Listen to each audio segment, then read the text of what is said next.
Bueno, pues buenos días a todos los que estáis ahora en directo escuchando y los que escucharéis esto a lo largo del tiempo.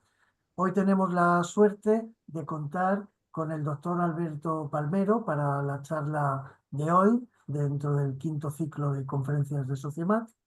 Alberto Palmero es científico titular del CSIC en el Instituto de Ciencia de Materiales de Sevilla y su investigación pues, se centra en el diseño de materiales con nanoestructura y porosidad a la carta para incorporar en dispositivos funcionales de todo tipo y con una aproximación tanto experimental como desde el punto de vista de la simulación por ordenador. Por supuesto, pues ha publicado muchos trabajos, tiene un gran currículum con muchas presencia en congresos internacionales y nacionales con charlas invitadas y plenarias e incluso ha aparecido en medios nacionales de comunicación.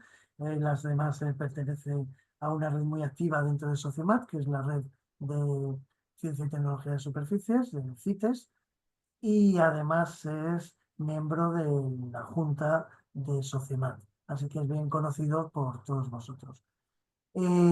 Hoy pues nos va a hablar de su tema, de nanomateriales, y el título de la charla es Ensamblando átomos para fabricar recubrimientos nanocolumnares de alta porosidad mediante técnicas de plasma. Así que, Alberto, muchas gracias por aceptar el embarque y ofrecernos esta conferencia. Y adelante, todo tuyo. Bueno, muchísimas gracias. En primer lugar, quisiera agradecer a la Sociemat y particularmente al profesor Rodrigo Moreno por invitarme a dar esta charla, que la he querido plantear como una charla intermedia entre una charla puramente científica y una charla divulgativa. En ella pues, voy a tratar uno de los problemas más fundamentales que nos encontramos siempre que queremos hacer algo en nanociencia o en nanotecnología, que es cómo organizamos muchísimos átomos para dar lugar a nanoestructuras, estructuras en escalas atómicas. Obviamente, cuando hablamos de un material masivo, hablamos de que del orden de 10 elevado a 23 átomos. Eso quiere decir que no es un proceso que involucre un átomo a la vez, un átomo cada vez que se vaya añadiendo al material, sino que tenemos que crear fenómenos colectivos de autoensamblado, de tal manera que estos átomos dan lugar a diferentes estructuras en escalas muy, muy pequeñas, mucho más pequeñas que las escalas humanas a las que estamos acostumbrados. En esta charla voy a hablar de cómo ensamblamos átomos, cómo generamos un fenómeno colectivo para hacer estructuras de tipo nanocolumnar y muy porosas. Y también hablaré no solamente de cómo se producen y cómo se pueden hacer mediante técnicas de plasma, sino también de aplicaciones que hemos desarrollado basadas en ellas y finalmente comentaré una línea de investigación que estamos desarrollando en la actualidad y que puede dar lugar a trabajos muy, muy interesantes en el futuro. En primer lugar, dejadme presentar un poco el centro donde trabajo. Es el Centro de Investigaciones Científicas Cartuja, que es un complejo que involucra a 3 institutos diferentes: el Instituto de Ciencia de Materiales, también el Instituto de Investigaciones Químicas y otro instituto de Biología Molecular. El Instituto de Ciencia de Materiales de Sevilla es un centro mixto del CSIC y de la Universidad de Sevilla, y actualmente pues, lo conforman pues, 2 grandes edificios de laboratorios. Uno de ellos se utilizó allá por el año 92 en Sevilla para la exposición mundial que hubo aquí, la exposición universal que hubo en Sevilla en aquel año, mientras que el otro edificio, el amarillo que veis aquí a la izquierda, pues es un edificio de nueva construcción y es donde están ahora mismo los laboratorios de mi grupo de investigación. El grupo donde yo trabajo es el grupo Nanotechnology on Surfaces and Plasma y es un grupo bastante extenso. Aquí os presento una foto bastante reciente, aunque no es completa, faltan muchos miembros y como veis pues lo conforman estudiantes de doctorado, postdocs y miembros de plantilla, tanto del CSIC como de la Universidad de Sevilla, ¿no? Aquí podéis ver una foto quizá de donde estamos algunos también, pero creo que de plantilla estamos casi todos, falta algunos, pero de personal de plantilla estamos casi todos. Y en este grupo de investigación, digamos que el foco de la investigación, el foco de nuestro esfuerzo está en el uso de la tecnología de plasma, el uso de los plasmas en vacío o a presiones muy bajas, porque esto se puede utilizar tanto para investigación de tipo fundamental como para, por ejemplo, desarrollar dispositivos o para hacer aplicaciones que directamente se apliquen en la industria. En este caso, nuestro grupo abarca todo este rango de investigaciones centradas y basándonos en la tecnología del plasma, a baja presión y en vacío. Y bueno, en esta charla, como he comentado, pues voy a hablar un poco de materiales porosos, ¿no? Y lo primero que me gustaría comentaros es que es un material que considero yo un recubrimiento poroso. Y voy a empezar diciendo que no es un material poroso, porque esto es un recubrimiento típico, esta es una imagen de microscopía electrónica, de un recubrimiento compacto, un recubrimiento de los clásicos que se vienen utilizando, clásicos desde hace varias decenas de años, ¿no? Es un recubrimiento que se puede hacer mediante diferentes técnicas y que es es denso, es un recubrimiento que puede tener espesores desde varias centenas de nanómetros hasta micras, y que normalmente se utilizan para recubrir distintos tipos de superficies, ya sea para protegerlas, por ejemplo, o ya sea para dotarlas de una nueva funcionalidad. Por ejemplo, si queremos un recubrimiento óptico, se puede hacer una capa compacta que sea antirreflectante o que pueda, por ejemplo, interaccionar con material biológico. Digamos que es una capa compacta, que es el concepto clásico de recubrimiento que se ha utilizado normalmente en la nanociencia y la nanotecnología. Pero yo no voy a hablar de este tipo de recubrimiento, sino de este otro tipo de recubrimiento. Como veis, es muy diferente. Conceptualmente es muy diferente. Porque ahora no estamos hablando de un material denso y compacto, sino que estamos hablando de una estructura tipo nanocolumnar, porque realmente son como pilares muy largos, unos pilares que tienen unos diámetros del orden de unos 100 nanómetros. Cuando hablamos de 100 nanómetros es aproximadamente, a grosso modo, entre 300 y 400 átomos puestos uno al lado del otro, de diámetro. De longitud puede tener pues prácticamente a la carta, puede ser desde materiales de pocos nanómetros de espesor hasta realmente micras, ¿no? Y lo realmente trascendente aquí es que existe una gran porosidad entre estos elementos estructurales, entre estas nanocolumnas, ¿no? Y esta porosidad le confiere una serie de propiedades únicas. Por supuesto, este tipo de capas no sirven para una protección. ¿Por qué? Porque mecánicamente son mucho más débiles que las que he mostrado anteriormente. Pero sin embargo, tienen una propiedad muy interesante. Y es que tienen una superficie específica muy alta. Es decir, la superficie de este material en contacto con el medio exterior, ya sea gaseoso o líquido, es altísima. Y por lo tanto, sirve para interaccionar con ella. La interacción va a estar optimizada. La interacción de esta capa con cualquier medio externo va a ser mucho mejor, porque tenemos una gran superficie de contacto. Y esto pues tiene una gran utilidad, por ejemplo, en sensores, ¿no? Que queremos saber si tenemos un tipo de gas u otro de líquido en contacto con esta superficie. O, por ejemplo, para que interaccione con material biológico, por ejemplo, porque tenemos la posibilidad de que estas columnas estén más cerca o más separadas. Podemos cambiar la energía superficial. Podemos cambiar también la estructura de los poros entre las columnas, haciéndolo más denso o menos denso el material.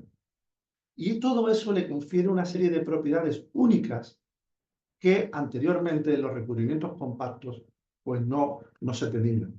Aquí, por ejemplo, podéis ver también una imagen desde arriba. La anterior era una imagen lateral y esta es una imagen de microscopía electrónica desde arriba, donde se pueden ver perfectamente cómo existen una gran estructura de columnas inclinadas. En este caso el material es tungsteno.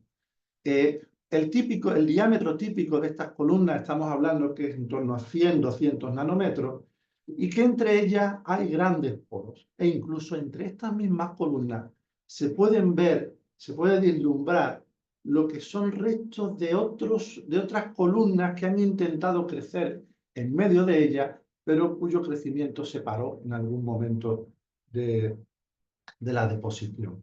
Es decir, aquí esto, lo que se ve desde arriba, es un crecimiento nanocolumnar junto con otras estructuras que parece que se han quedado por el camino, que hablaremos un poquito más adelante de este tipo de estructuras.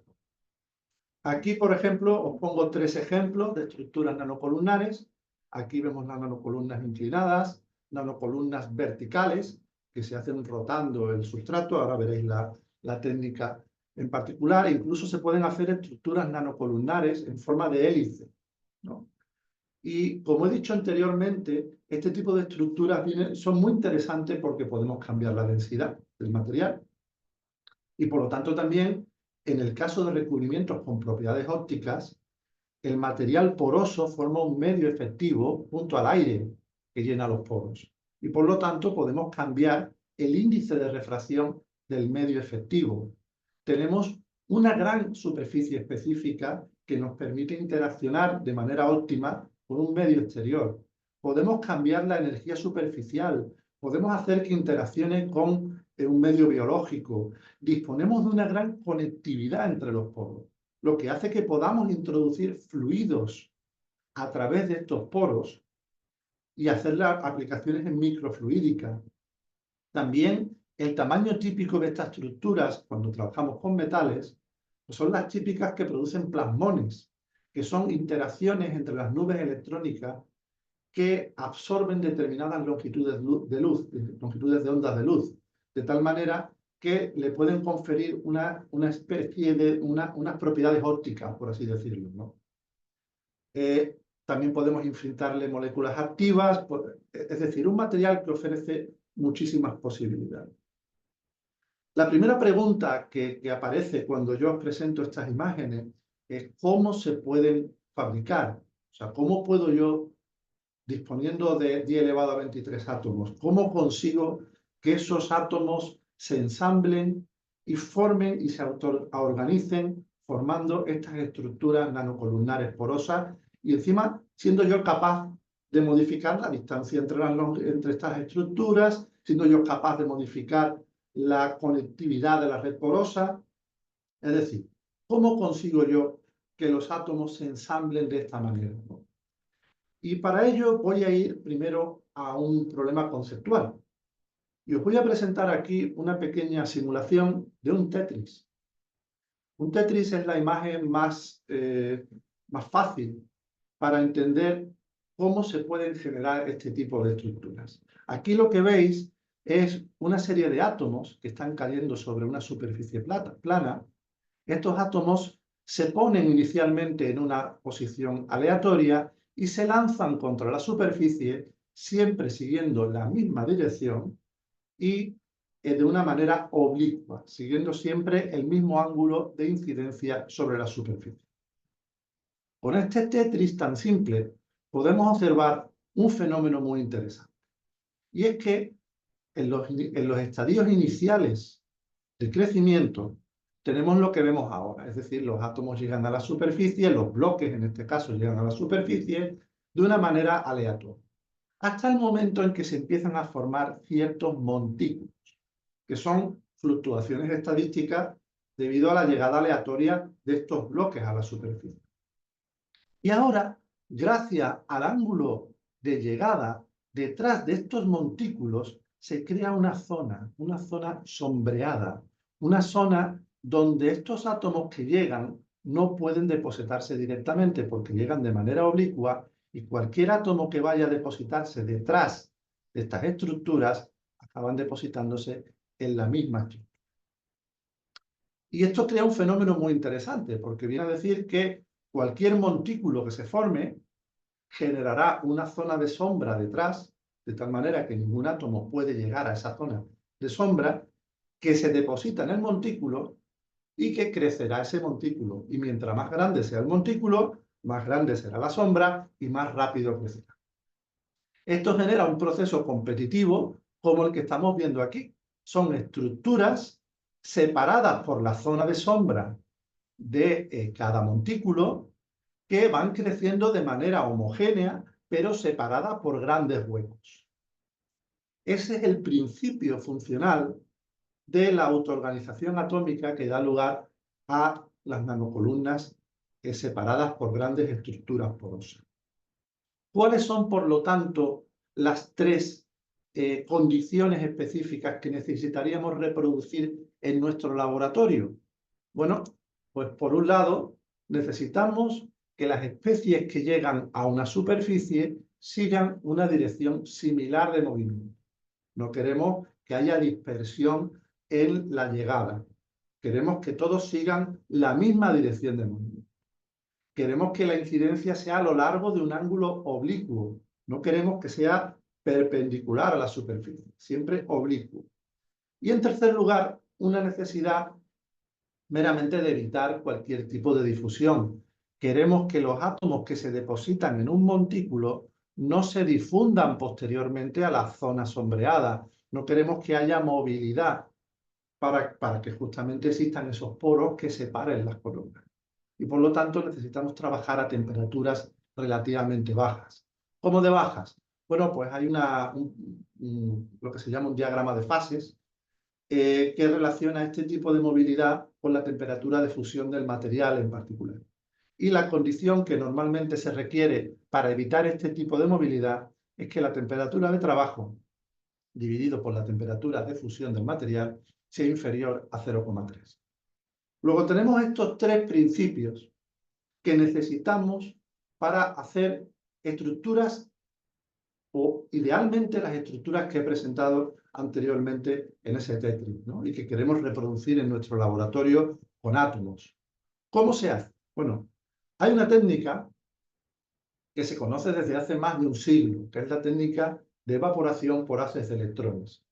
En esta técnica lo que se tiene es un reactor de vacío, reactor donde se hace el vacío, y se tiene un material que se quiere depositar. Y sobre él se hace incidir un haz de electrones. Y este haz de electrones lo que hace es sublimar este material de tal manera que al sublimarse en el vacío empieza a eyectar átomos. Y si colocamos un sustrato en esta geometría, es decir, que no esté dentro del eje del reactor y de la pieza que hemos sublimado y que esté perpendicular a ella, vemos que llega a la superficie a lo largo de un ángulo alfa, un ángulo oblicuo. Esta técnica, ya digo, que se conoce desde hace más de un siglo. Y si utilizamos esta geometría tan simple, se pueden producir capas como estas. Vemos que nuestra idea fundamental que desarrollábamos con ese Tetris tan simple, se puede llevar a la práctica utilizando una idea tan básica. Y aquí vemos, dependiendo del ángulo de incidencia de este átomo sobre esta superficie, pues se generan distintos tipos de estructuras. Y además estructuras cuyo ángulo de inclinación es diferente y que además sus propiedades son diferentes, porque a pesar de que visualmente tienen un aspecto similar, cuando después se implementan en determinados dispositivos, pues resulta que es muy diferente la ejecución, la eficiencia del dispositivo cuando se utiliza una capa como esta, con un ángulo de incidencia de 60 grados, a utilizar esta otra, que tiene 85. De hecho, por ejemplo, en sensores microfluídicos, que más adelante hablaré de ellos, pues se ve que la eficiencia depende fuertemente del ángulo de incidencia, del ángulo de inclinación de las columnas. El ángulo de incidencia que está relacionado con el ángulo de inclinación de las columnas. O, por ejemplo, cuando se desarrollan celdas solares, pues han demostrado que de todos estos casos que pongo aquí, el que corresponde a 70 grados es el que tiene unas condiciones óptimas de funcionalidad. Esto está asociado a que no solamente es necesario la existencia de poros, sino también que la estructura porosa tiene que ser capaz de recibir, en este caso, las moléculas de colorante, tiene que ser capaz de incorporarla, de introducirse en su interior. Aquí entran en juego conceptos como cuello de poro y conectividad de poro. Pero en realidad, a lo que me quiero referir cuando presento este resultado es que, aunque estas estructuras parezcan similares en estas imágenes, realmente hay una gran diferencia entre ellos. Y también, desde el punto de vista de entender cómo se forman estas estructuras, siguiendo una analogía similar al Tetris que enseñé anteriormente, podemos hacer una simulación por ordenador de cómo crecen este tipo de estructuras. Y aquí pues se ve perfectamente cómo una incorporación de átomos en una superficie que llegan con un ángulo de inclinación determinada y suponiendo una movilidad nula una vez que se depositan, podemos reproducir perfectamente las estructuras que se producen en el laboratorio.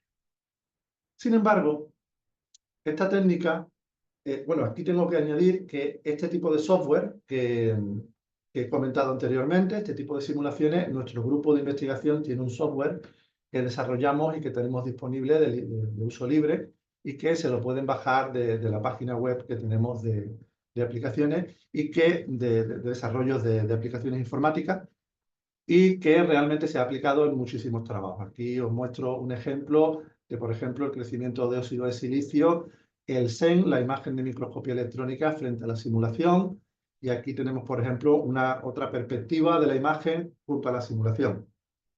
Esto lo hemos utilizado en muchísimos trabajos y es una herramienta que está de libre acceso para quien quiera utilizarla. Obviamente hay una serie de parámetros que distinguen un material de otro y que no voy a entrar ahora, porque tampoco merece la pena entrar en tanto detalle, pero si alguien tiene una pregunta al respecto o tiene algún tipo de cuestión, pues o puede mirar la referencia o me lo pregunta directamente sin ningún problema.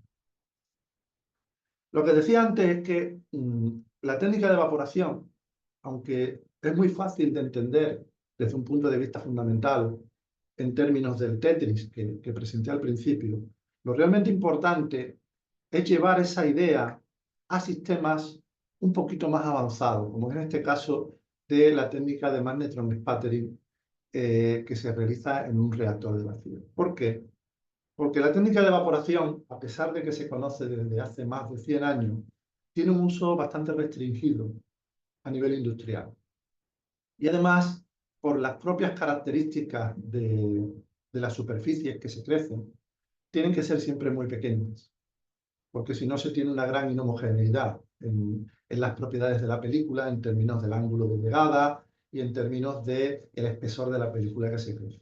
Entonces, lo ideal es intentar llevar esta idea del crecimiento de películas nanocolumnares a una técnica que está impuesta prácticamente en términos industriales.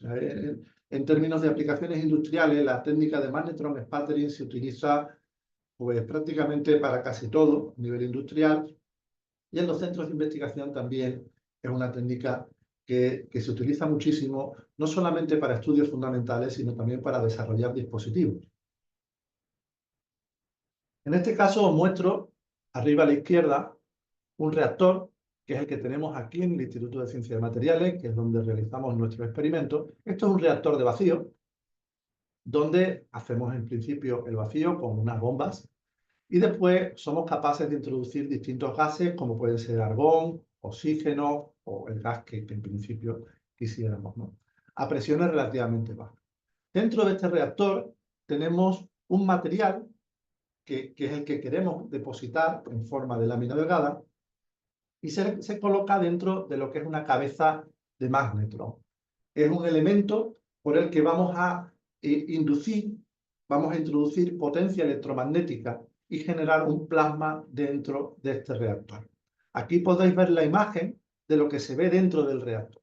Aquí veis este cátodo, que es esta pieza que veis aquí a la izquierda, con el plasma encendido, y aquí he colocado la superficie como un sustrato, ¿no? El sustrato que es donde queremos crecer ese recubrimiento. La idea aquí es muy sencilla. Nosotros introducimos potencia electromagnética a través de este material que queremos depositar y generamos este plasma. Este plasma normalmente es de argón. Y este plasma generalmente está formado por iones positivos y electrones, además de partículas neutras, pesadas.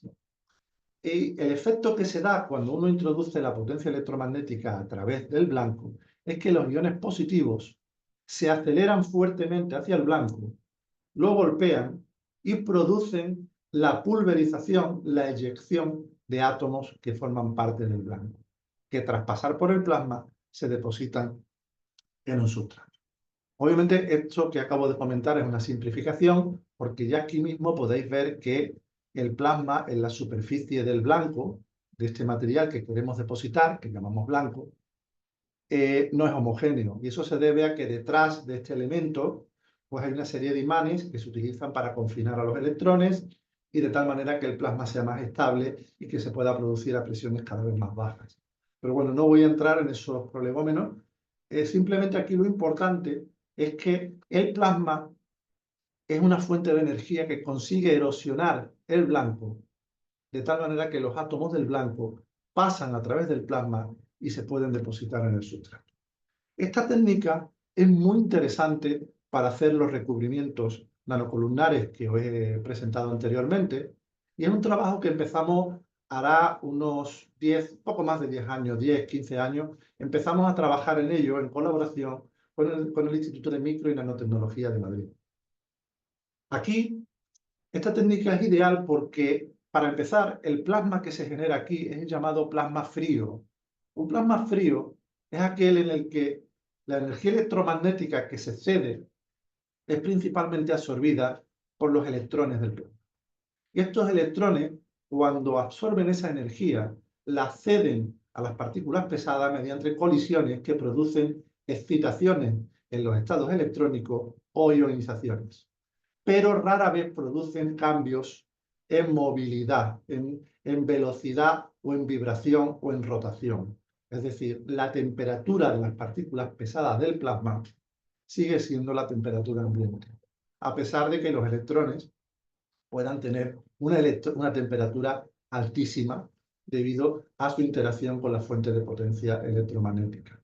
¿Y eso qué implica? Pues que el sustrato está a una temperatura baja. Y eso es muy interesante como la tercera condición que os comenté anteriormente. Es necesario trabajar a una temperatura relativamente baja. Por lo tanto, esta técnica se clasifica para el crecimiento de estructuras nanocolumnares, y ahora necesitamos otros dos requerimientos. Había un primer requerimiento de la llegada de los átomos a la superficie a lo largo de la misma dirección. Aquí lo que tenemos que estudiar es el transporte, entonces, de estos átomos desde el blanco a la superficie. Estos átomos pueden pasar, dependiendo de las condiciones del plasma, de forma balística, es decir, salen del blanco y ni se enteran que hay un plasma ahí, no hay ninguna colisión. Cuando hablo de colisión me refiero a colisiones que sean capaces de dispersar estos átomos, colisiones con partículas pesadas, con átomos pesados. O puede tener muchísimas colisiones, de tal manera que tengamos un transporte tipo browniano, partícula browniana, o podemos, por supuesto, estar en un estado intermedio. Obviamente, para nuestra necesidad de que todas lleguen a lo largo de una dirección similar, queremos un transporte tipo balístico. Y para entender cuáles son las condiciones para un transporte tipo balístico, pues nos tenemos que ir a la teoría cinética de gases. ¿Qué condiciones son aquellas que minimizan el número de colisiones dentro de un plasma? Bueno, pues dentro de un gas o dentro de un plasma, porque realmente son las colisiones con las partículas pesadas. Aquí aparece el concepto de recorrido libre medio. No voy a entrar mucho en estas relaciones matemáticas, pero baste decir que el concepto importante aquí es el ratio entre la distancia del target al sustrato, del blanco al sustrato, dividido por este recorrido libre medio. Es el recorrido libre medio tomado como la distancia característica entre dos colisiones consecutivas de estos átomos, es decir, la distancia típica que tiene que recorrer un átomo para tener una colisión. Y esta cantidad, el recorrido libre medio, pues depende obviamente de la densidad del gas, depende de una sección eficaz, pero en términos generales, lo que viene a decir es que si esta cantidad tiene que ser lo menor posible, tenemos que trabajar a presiones del plasma lo menor posible y a distancias entre el blanco y el sustrato lo menor posible. Obviamente no podemos bajar todo lo que querríamos. ¿Por qué? Porque si bajamos mucho la presión, llega un momento en que no se enciende el plasma. O sea, hay una presión mínima de trabajo por debajo de la cual no se puede trabajar. Y lo mismo ocurre con la distancia entre el blanco y el sustrato. Si lo colocamos muy cerca puede haber incluso arcos eléctricos entre uno y otro. Además de colocar el sustrato dentro del plasma, que el plasma no deja de ser una fuente de energía y a veces nos interesa que interaccione con ello y a veces no. Entonces, digamos que hay una serie de valores mínimos de estas dos cantidades que no podemos rebasar. Y como tercer requerimiento, tenemos que obtener una incidencia a lo largo de un ángulo oblicuo. ¿Cómo se consigue eso? Bueno, pues eso es relativamente sencillo. Simplemente inclinamos el sustrato, ¿no?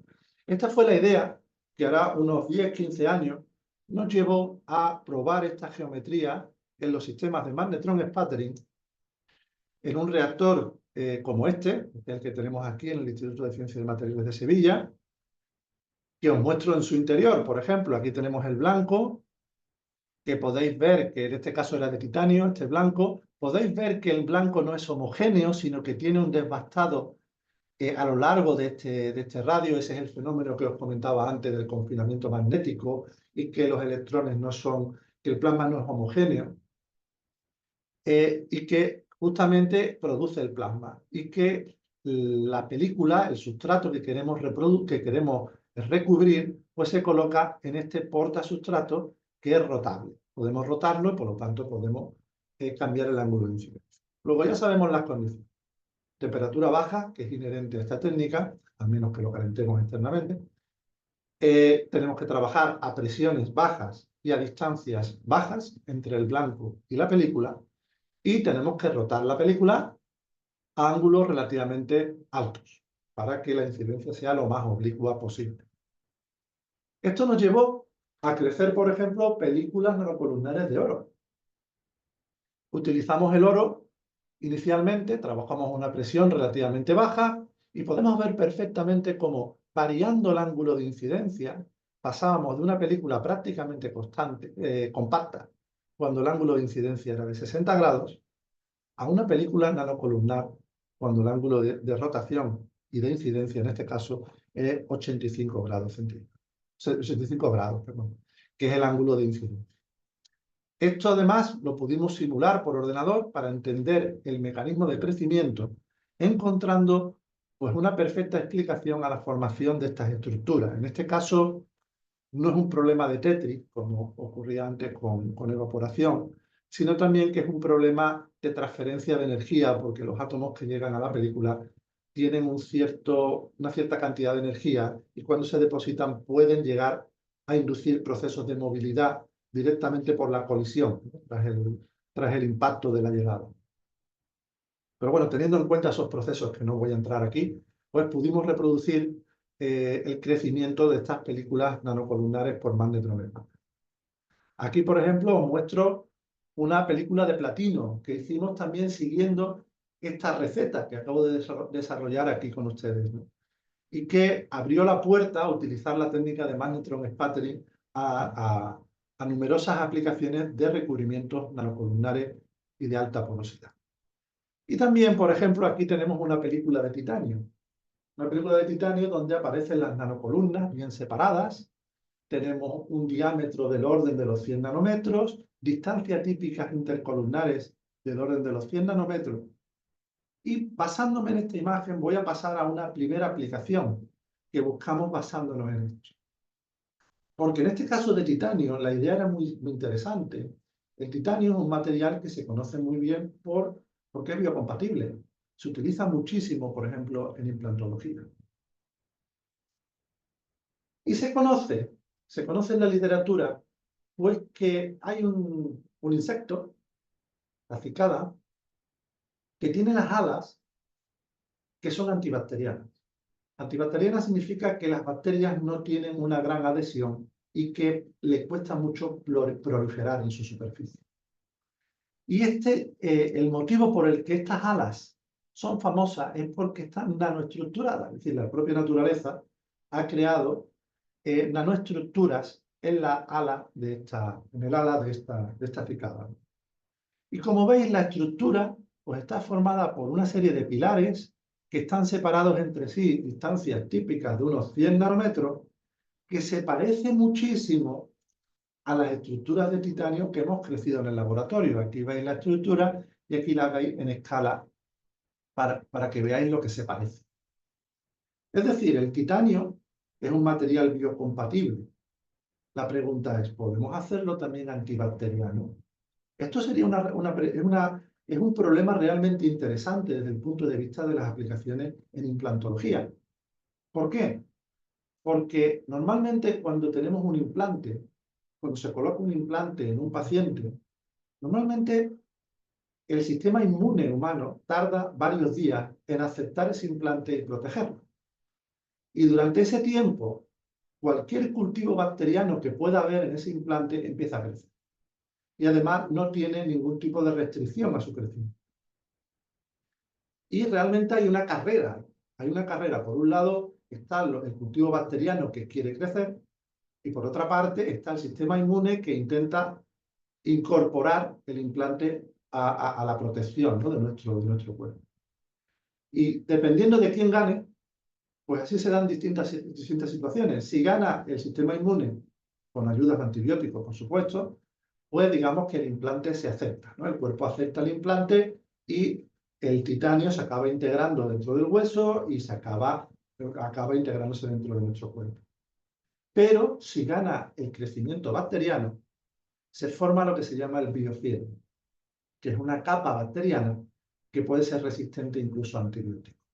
Por lo tanto, una vez que se forma, la única manera de salvar la vida del paciente es retirando el implante. Como podéis imaginar, el gasto médico en rechazos de implantes es altísimo, además de la incomodidad y los problemas que pueda tener el paciente por el hecho de tenerle que retirar un implante, limpiar la herida y volver a poner otro implante. Por lo tanto, si conseguimos un implante de titanio que por su propia nanoestructura, sin ningún tipo de antibiótico, sea capaz de inhibir en la proliferación bacteriana, sería un gran avance. Y eso fue lo que nos propusimos nosotros cuando empezamos este estudio con titanio. Porque obviamente nosotros no somos especialistas en estudios de biomedicina y contactamos con el grupo de María Teresa Bayer Regí en la Universidad Complutense para hacer una serie de estudios sobre las propiedades de este titanio y cómo serviría en implantología.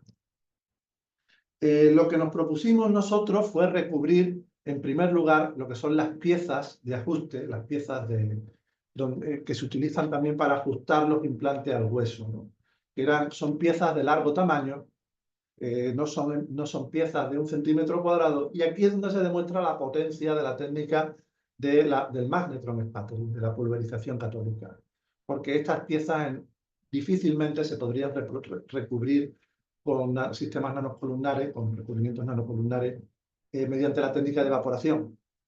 Aquí nos fuimos a la empresa Nano4Energy, que es una empresa que tiene sistemas semi-industriales de producción, e intentamos recubrir este tipo de piezas con estos recubrimientos de titanio. La geometría que se utilizó del problema pues, fue ligeramente diferente, porque queríamos recubrir las placas por las dos caras, y por lo tanto colocamos la pieza siguiendo otra geometría. En este caso era perpendicular, y colocándola enfrente con un blanco rectangular, hicimos uso de que el desbastado de este blanco no era homogéneo, como mostré anteriormente, sino a lo largo de una zona muy preferencial, de tal manera que podemos conseguir una incidencia realmente a un ángulo muy oblicuo sobre nuestras capas, ¿no?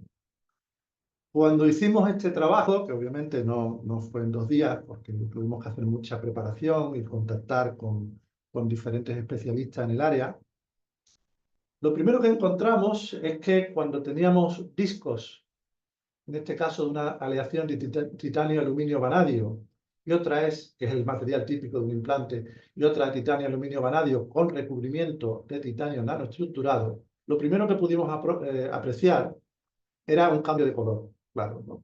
Es decir, lo primero es el cambio de color, y eso se debe a que principalmente el titanio ha cambiado las propiedades de absorción de luz. Eso lo voy a comentar un poquito más adelante cuando hablemos de las propiedades plasmónicas. También vemos que por el mero hecho de tener este recubrimiento de titanio sobre la superficie, el ángulo de contacto de una gota de agua cambia de 56 grados a 102. También esto fue una manera de comprobar de que este titanio seguía siendo biocompatible. Comprobamos la adhesión de los osteoblastos, que son las células óseas, con un sistema control sobre nuestra placa de titanio aluminio vanadio o sobre el titanio aluminio vanadio recubierto con el sistema nanocolumnar de titanio. Y pudimos ver que prácticamente la adhesión era la misma, es decir, que el sistema es biocompatible. Las células óseas se adhieren perfectamente, no hay ninguna diferencia con un titanio clásico, compacto, que podamos encontrar en el mercado. Lo interesante vino cuando empezamos a estudiar la proliferación bacteriana. Y para ello utilizamos la bacteria más común que puede dar problemas de rechazo, que es el Staphylococcus aureus. Aquí vemos el crecimiento de estas bacterias sobre el titanio aluminio vanadio sin recubrimiento a lo largo del tiempo. Y podemos ver cómo la proliferación bacteriana empieza a crear grandes núcleos de bacterias y tras 24 horas únicamente la formación de lo que sería el inicio del biofilm. Este conglomerado de bacterias que puede ser resistente a antibióticos y que es justamente lo que queremos evitar. ¿Qué pasa cuando utilizamos el titanio aluminio vanadio con las nanoestructuras en su superficie? Bueno, pues el resultado fue bastante interesante, porque lo que encontramos fue que la proliferación, el ritmo de proliferación fue mucho menor, fue mucho más despacio, es decir, las bacterias le costaban mucho más trabajo moverse y formar este biofilm. Con lo cual, lo que demostramos es que teníamos un recubrimiento no solamente biocompatible, sino también antibacteriano. Esto lo patentamos en su momento, se patentó tanto en la Unión Europea como en Estados Unidos, y se hicieron diferentes pruebas médicas y llega ya un momento en el que uno pierde el control de lo que se está haciendo, porque obviamente ya es un tema demasiado especializado de investigación médica, ¿no?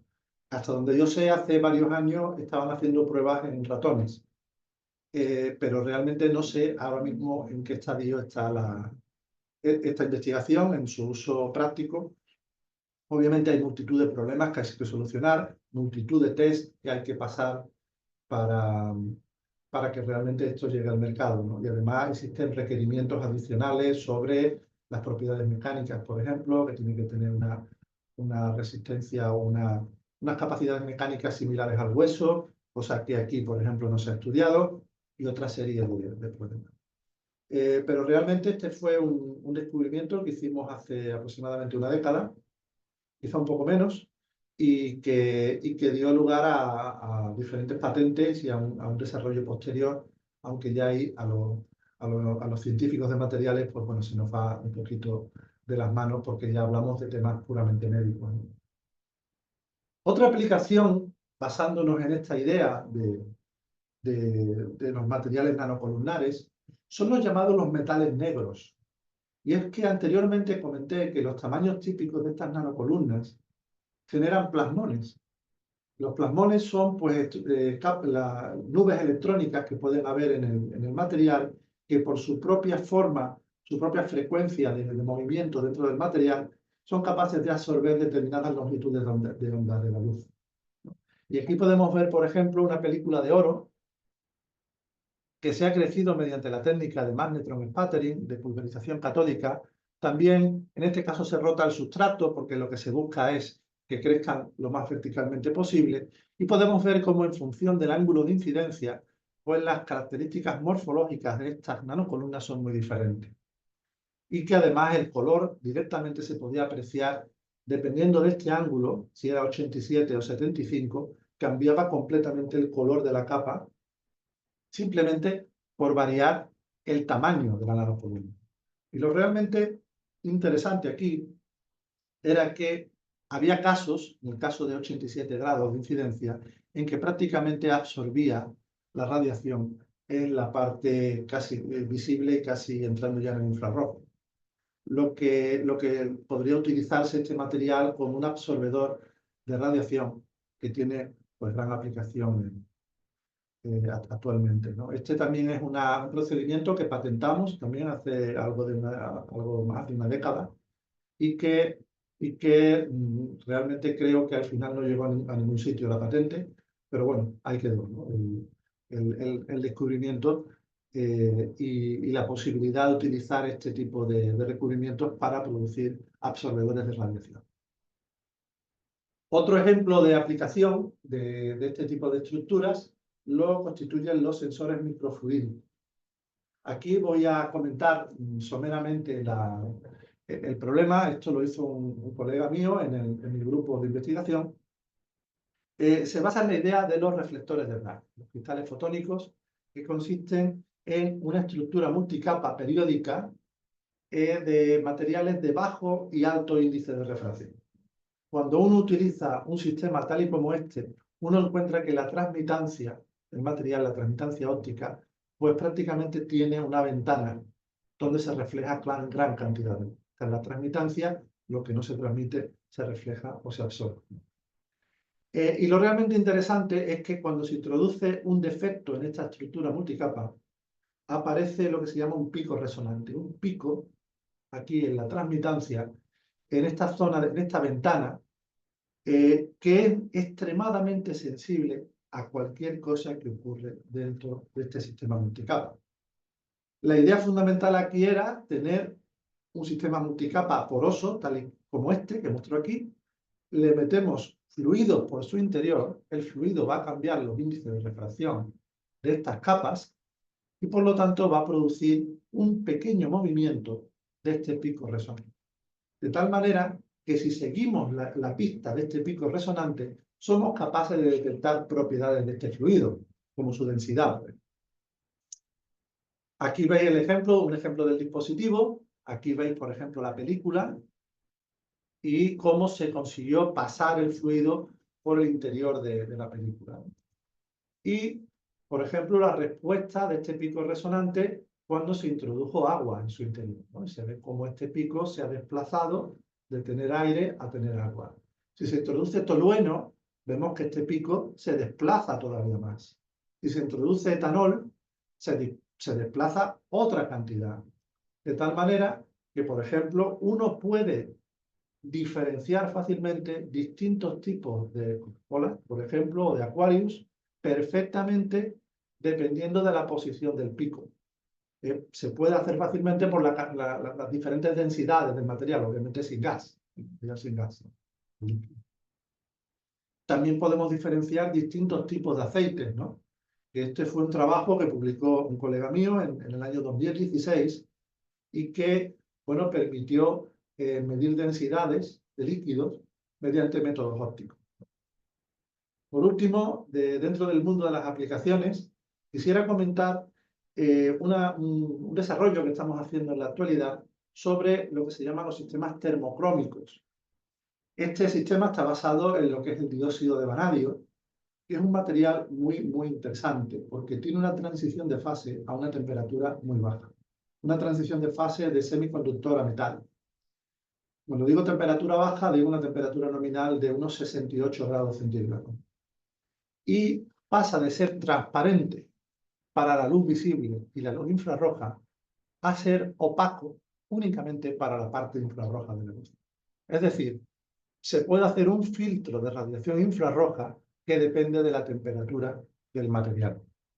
Esta idea se ha propuesto para hacer ventanas inteligentes, porque la luz infrarroja se sabe que lleva a nivel del mar más del 50% de la energía solar, a nivel de la superficie de la Tierra. Y por lo tanto, si tenemos una habitación y somos capaces de filtrar la luz infrarroja cuando se supera una determinada temperatura ambiental, pues podemos enfriar este entorno, este recinto, sin necesidad de utilizar, por ejemplo, aires acondicionados u otros sistemas que pueden ser energéticamente costosos. Esta idea de desarrollo de ventanas inteligentes pues lleva cierto tiempo pululando en el mundo de la ingeniería de materiales, ¿no? y se enfrenta a diferentes retos, ¿no? Porque obviamente no todo es tan sencillo como esto, ¿no? Por un lado, el primer reto es que este material, la transición no puede ser a 68 grados, obviamente tiene que ser un rango de temperatura más cercano a la que el ser humano experimenta en el día a día. En principio, en torno a los 40 grados centígrados, ¿no? Debe tener una alta transparencia en la parte visible, ¿no? Realmente que no se note la transición de fase, que no se note que se esté filtrando la parte infrarroja o no.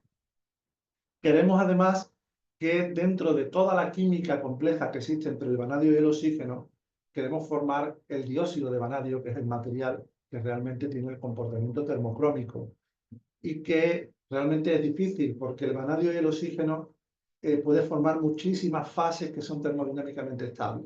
Entonces, realmente necesitamos un método que maximice la cantidad de dióxido de vanadio frente a las otras fases.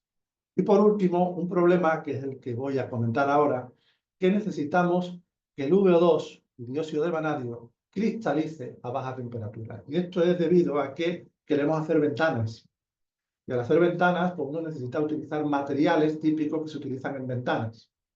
Y el problema es que el óxido de vanadio cristaliza a una temperatura de 600 grados, es decir, lo tengo que fabricar a una temperatura mínima de 600 grados centígrados. Hay muy pocos materiales que aguanten eso y que se pueden utilizar para hacer ventanas, ¿no? Me refiero con cristales comunes, ¿no? Entonces, uno de los grandes retos que existen en la actualidad, dentro de estas cuatro grandes retos, está en la cristalización a baja temperatura del dióxido de vanadio. Y eso es algo que hemos conseguido aquí en el Instituto de Ciencias de Materiales de Sevilla, combinando el calentamiento con un fenómeno de oxidación del vanadio, ¿no? Hemos crecido un sistema nanocolumnar de vanadio, lo hemos oxidado a baja temperatura, esperando que la oxidación genere la suficiente energía para que compense la baja temperatura que tenemos y podamos cristalizar el dióxido de vanadio. Esto lo hemos hecho, no voy a entrar mucho en detalle, ya digo que esto es un trabajo bastante laborioso y que está actualmente en desarrollo, que hasta una temperatura de 280 grados centígrados hemos producido dióxido de vanadio que a temperatura ambiente tiene este espectro de transmitancia, es decir, es relativamente transparente en el visible, aunque obviamente es mejorable mediante técnicas conocidas, pero ahora mismo está en torno al 40%, pero que la radiación infrarroja puede caer prácticamente de un 70% a un 10%, simplemente con una variación de temperatura entre temperatura ambiente y 100 grados. Eso quiere decir que podemos modular fácilmente la parte infrarroja de la luz con una temperatura de fabricación de 280 grados centígrados. Y aquí tenéis una foto, por ejemplo, de las películas. Son diferentes tipos de películas, podéis ver que son transparentes, son amarillentas, pero ese es un problema que realmente no es importante porque se pueden dopar con diferentes elementos de tal manera que pierdan ese color amarillento y que mejoren también la transparencia en el visible. Por lo cual, esto os lo propongo también como una aplicación de los sistemas nanocolumnares, porque esta oxidación, cuando el sistema no es nanocolumnar, cuando no es poroso, es muy poco eficiente, porque solo se oxidaría la parte de arriba de la película. Al tener un sistema poroso que puede penetrar desde la parte superior de la película hasta el sustrato, podemos oxidar en volumen prácticamente la película a baja temperatura y producir el dióxido de vanadio. Esta es otra de las aplicaciones del dióxido de vanadio. Y no quisiera terminar esta presentación sin mencionar un desarrollo que hicimos hace unos 5 años. Esta vez fue una colaboración con el CIEMAT, porque intentábamos buscar películas porosas de tungsteno para aplicarlos en las paredes de los reactores nucleares de fusión.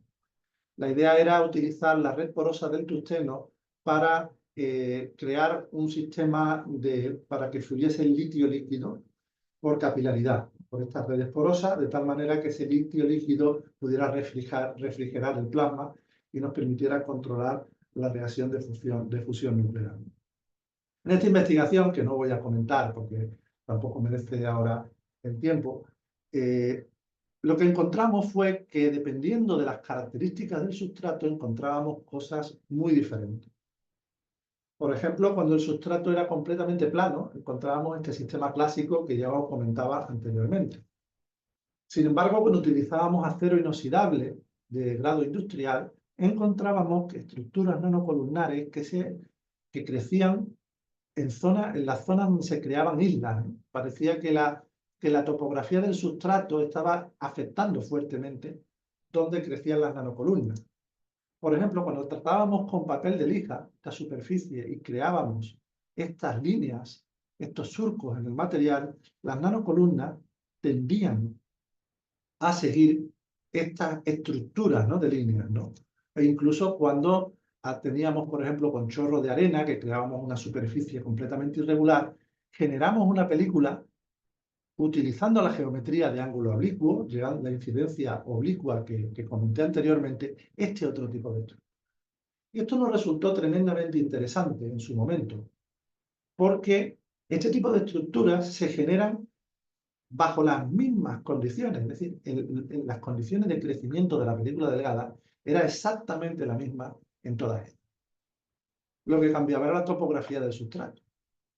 Y esto nos llevó a preguntarnos, ¿podemos utilizar en la topografía del sustrato, hacer un grabado en el sustrato para nanoestructurar la película y que crezca de acuerdo a un diseño preestablecido que tengamos?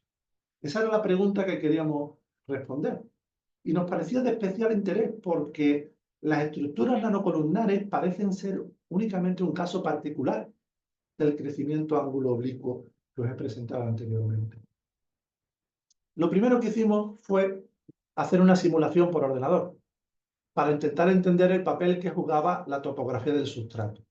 Y aquí os muestro, por ejemplo, un sustrato que nosotros pusimos por ordenador con diferentes franjas, unas colocadas a una distancia muy cortita, muy juntas entre ellas, otras franjas colocadas a una distancia más alta, ¿no?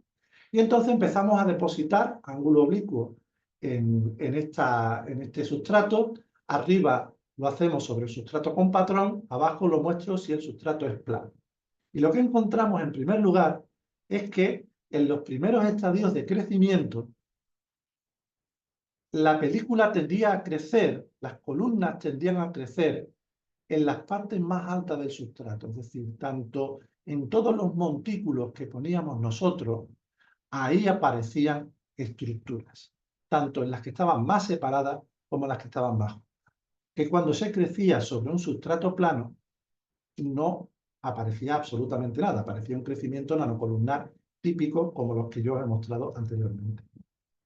Sin embargo, a medida que iba creciendo la película, encontrábamos que a partir de un espesor mínimo, desde arriba, se dejaba de apreciar las líneas que estaban más cerca, las que estaban más próximas las unas a las otras, parece que desaparecían de la topografía superficial.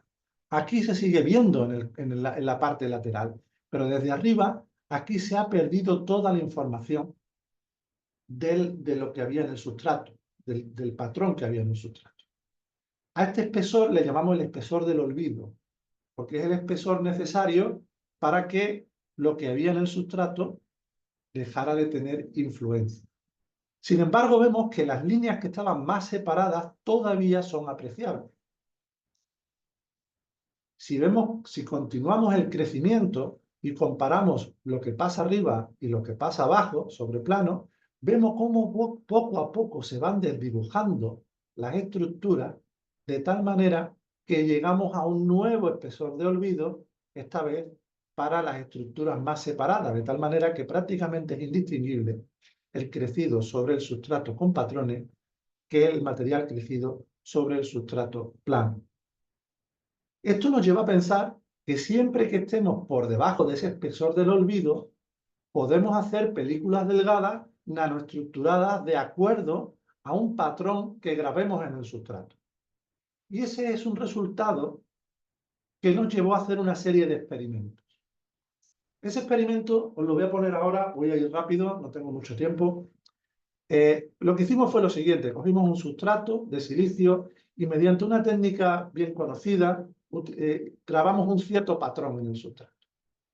La técnica pues hace uso de plasma, de diferentes soluciones, pero en el fondo lo que tenemos al final, un sustrato de silicio con determinados patrones superficiales que hemos puesto anteriormente con un sello. Esta es la imagen de este sustrato donde podemos ver 16 zonas diferentes, que son cada una con una geometría diferente. Aquí en esta imagen pues no se aprecia bien, así que voy a poner un croquis de lo que hay en cada una de ellas. En una primera columna tenemos líneas perpendiculares a la dirección de llegada, separadas en distintas distancias, círculos en una geometría cuadrada, círculos en una geometría hexagonal y líneas paralelas a la de incidencia. Y ahora os voy a mostrar el resultado. Sobre el crecimiento plano, que es la zona del centro, que cogimos como referencia, que no tenía ningún patrón, pues obtuvimos esto para diferentes espesores de películas, ¿no? Cuando teníamos líneas paralelas perpendiculares a la de llegada, lo que encontramos fue justamente el principio que encontramos por ordenador. La película tendía a crecer en las zonas altas, no en las zonas altas, en las zonas bajas, y teníamos un patrón de crecimiento similar al que grabamos en el sustratos. De hecho, aquí, para 2 micras de espesor, vemos que todavía se pueden apreciar estas líneas. Es decir, en este caso, la distancia entre estos motivos es muy grande y todavía no se ha perdido esa información del sustrato. No hemos superado ese espesor del olvido, ¿no? Con las líneas paralelas, de nuevo encontramos, paralelas a la incidencia, encontramos el mismo fenómeno, el crecimiento de la película, incluso con una micra de espesor de la película, siguiendo el patrón que reproducía el sustrato y la pérdida posterior de toda esta información. Esto estaba de acuerdo con nuestras simulaciones, pero aquí vemos que podemos tener una micra de película delgada que sigue perfectamente el patrón que grabamos en el sustrato. E incluso con huecos, ¿no? Cuando hacemos los círculos grabados en forma con geometría cúbica, podemos ver que podemos tener incluso una geometría ordenada de huecos que están incomunicados los unos de los otros. Es decir, estos podría tener un gran número de aplicaciones, como comentaré un poco más adelante. Y vemos además cómo al superar la micra de espesor, la información de este patrón del sustrato se ha perdido.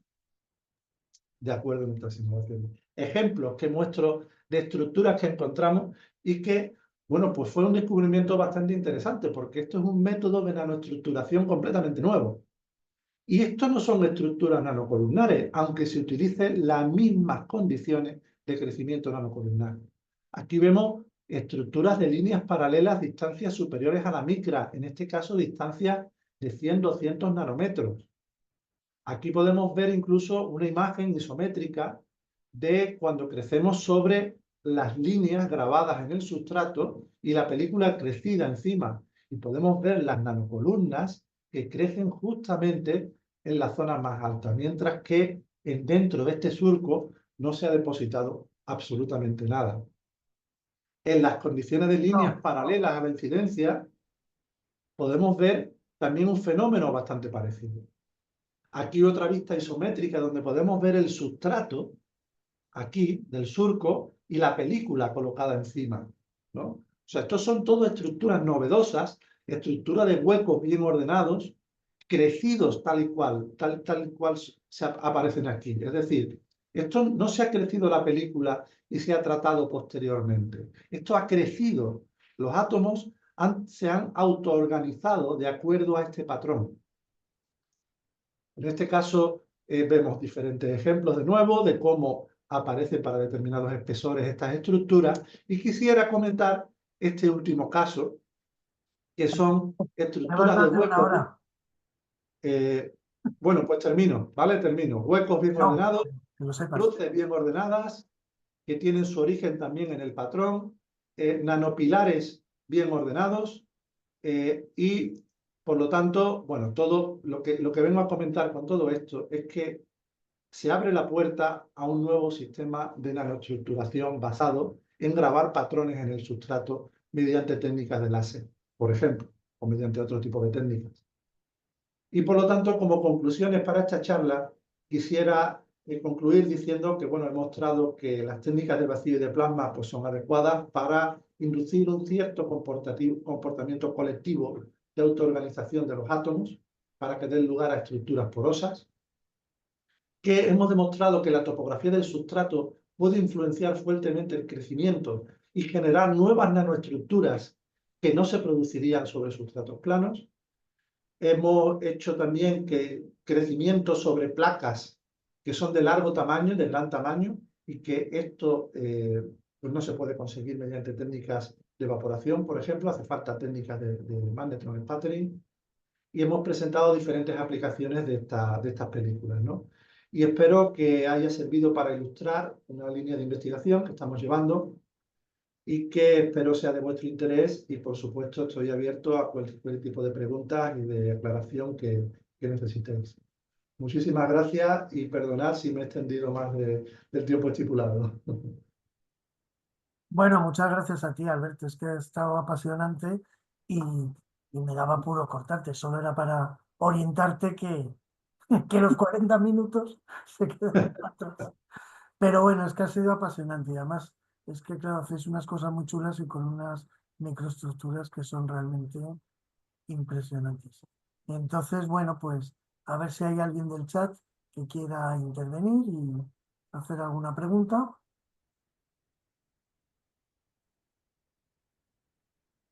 ¿Hay alguien ahí? Asunción, parece que quiere preguntar algo. Sí, yo por comentar algo, una Vale. cuestión.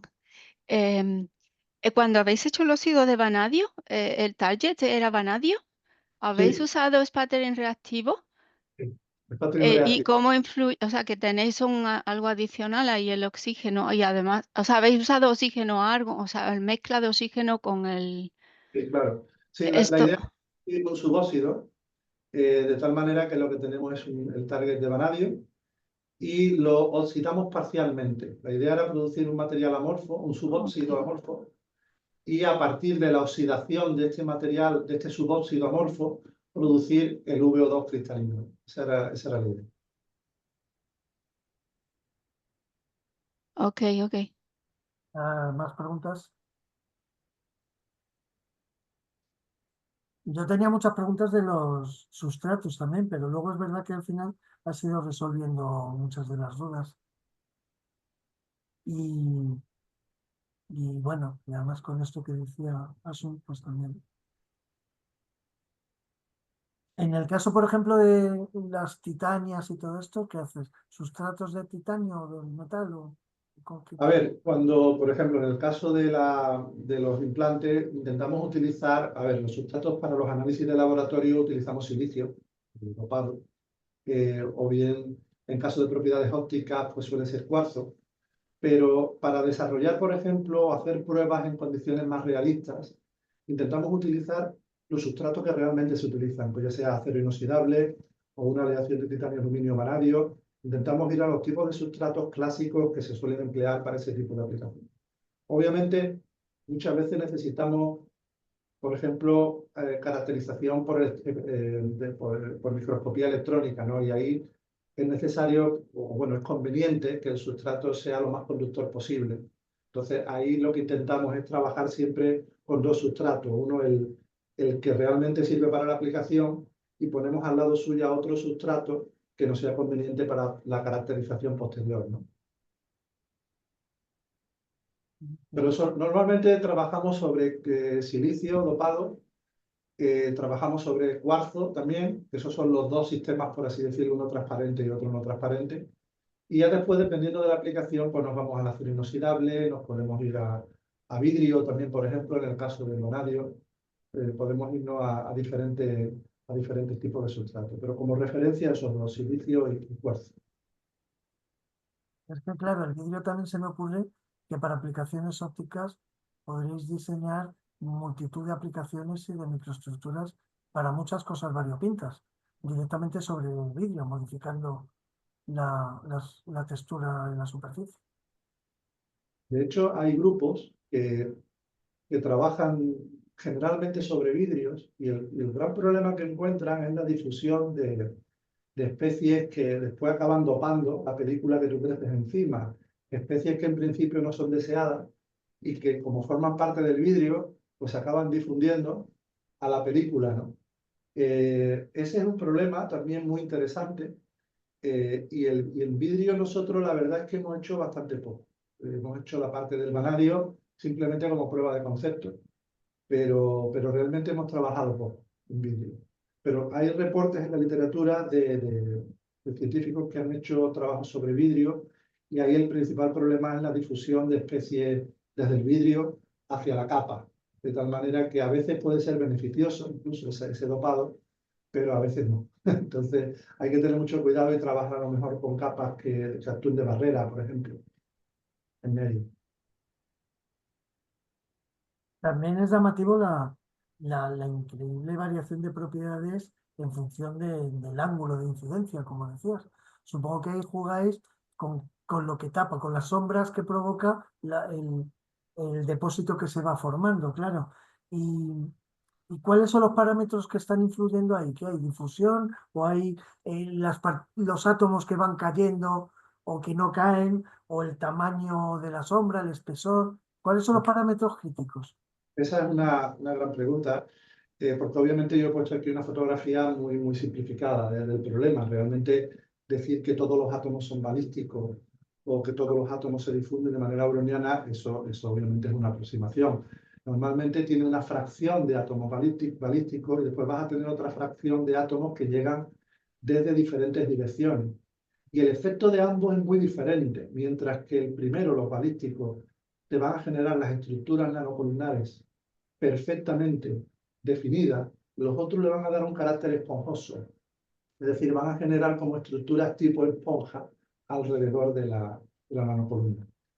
El parámetro crítico ahí es una presión de trabajo, porque es la que define el número de colisiones que van a tener esos átomos cuando estén en el plasma, en el transporte del blanco a la película. Entonces, cuando uno trabaja a muy baja presión, pues tiene una componente dominante de átomos balísticos. Pero a medida que sube la presión, obviamente empieza a haber una componente importante de átomos que llegan desde todas las direcciones, induciendo un comportamiento mucho más esponjoso, más profundo. Ahí los parámetros claves en magnetron sputtering son la potencia que se utiliza para generar el plasma, que define la tasa de deposición y define también el potencial eléctrico al que se sitúa el material, el que estamos erosionando material, la presión de trabajo, la naturaleza de los gases que se utilizan para trabajar y el ángulo de rotación del sustrato. Digamos que son las cantidades experimentales que controlamos. Nosotros, además, gracias a que podemos hacer simulaciones por ordenador, hemos estudiado el efecto de otras posibles influencias. Por ejemplo, el uso de colimadores. Porque aquí, obviamente, como queremos maximizar la llegada del ángulo oblicuo, uno puede trabajar con colimadores que de tal manera únicamente dejen depositarse los átomos que lleguen a lo largo de un ángulo determinado. Entonces, aquí hemos hecho deposiciones con colimadores que mejoran o empeoran, dependiendo la aplicación, la deposición, nos puede ampliar el rango de nanoestructura disponible. Es decir, se han hecho estudios también alternativos de diferentes variables. En términos generales, y perdona que me extienda un poco en esto, el plasma es un elemento muy inestable. El plasma, en cuanto tú le pongas una parte metálica en contacto con el plasma, las partículas cargadas se van a ir para allá, por el mero campo eléctrico. Entonces hay que tener mucho cuidado de todos los elementos que se ponen en contacto con el plasma, porque de alguna manera, ya sea directa o indirecta, pueden tener influencia en la película vigente. Madre mía, complicado. Bueno, ¿hay alguien más que quiera preguntar algo? No parece. ¿Seguro? Bueno, pues nada, entonces solo darte las gracias de nuevo. La charla ha sido apasionante, la verdad, y muestras unas cosas muy bonitas. Se me ocurre que a lo mejor, ahora que todo el mundo está haciendo fabricación aditiva y hace ya diseños de piezas con formas raritas y no sé qué, a lo mejor si encima texturamos esas piezas raras con vuestras técnicas, a lo mejor se podrían también conseguir otro tipo de materiales. Igual es una tontería la que te estoy diciendo, pero bueno. No, en absoluto, en absoluto. Interesante. Pero la verdad es que, claro, con las texturas que ya se hacen por fabricación aditiva, puede ser ya selectivo en sí mismo para crecer estas capas, digo yo.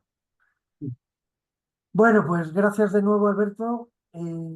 Os reemplazo para la siguiente charla del ciclo, que será el 19 de marzo, siempre a las 12, siempre vía Zoom, y ese día nos hablará Jordi Díaz Marcos con una charla titulada De lo invisible a lo impactante, trucos para divulgar el mundo de los materiales, que también nos hace mucha falta, más en estos tiempos en donde los bulos se van imponiendo en los medios y en las televisiones y en todas partes. Gracias, Alberto, gracias a todos los que habéis asistido y nos vemos en la siguiente. Gracias. Luego. Adiós. Adiós.